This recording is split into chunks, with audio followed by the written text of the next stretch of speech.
Now fast forward to 25 BC. Upon the death of Galatian king Amyntas, along with the rise of Roman influence in Asia Minor, the regions home to the Celtic Galatians were annexed by Augustus in 25 BC, and from here, further known as Galatia. But importantly, with the formation of the province of Galatia, its territories expanded south into Lycaonia, Pisidia, and Phrygia, encompassing a larger territory, and in doing so introducing those who were not ethnically Galatian into its provincial borders. Therefore, by the time Paul wrote his epistle to the Galatians, Galatia had been a province for about 60 to 70 years.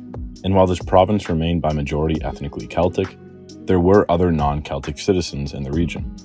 So when Paul addresses the letter to Galatia, who exactly was he directing his salutations to? The ethnic Galatian population, or simply those within the provincial borders of Galatia? In Acts chapter 13 and 14, we read of Paul's missionary journey into Galatian provincial boundaries. Paul is recorded to have established Christian communities in Antioch, Pisidia, Lystra, Iconium, and Derbe, all locations that would be part of the southern, non-Celtic regions that were incorporated into the province of Galatia upon its inception in 25 BC.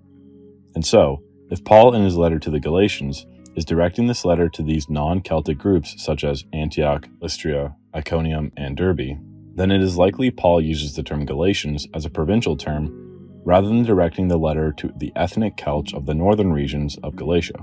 But there is some doubt as to whether Paul addresses these areas mentioned in Acts chapter 13 and 14, or if Paul is referring to separate groups from other missionary journeys.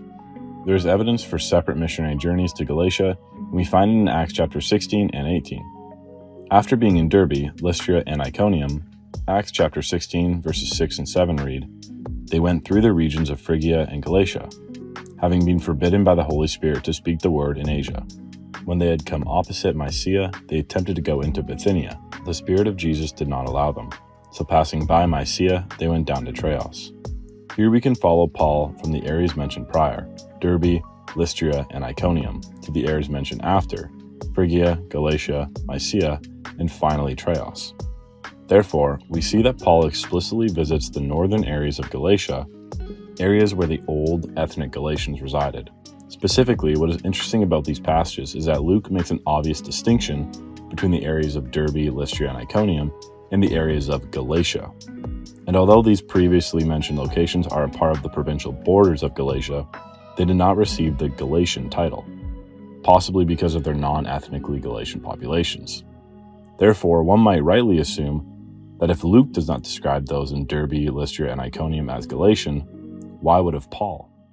This evidence points towards the North Galatian hypothesis that supports the direct audience for Paul's Galatian.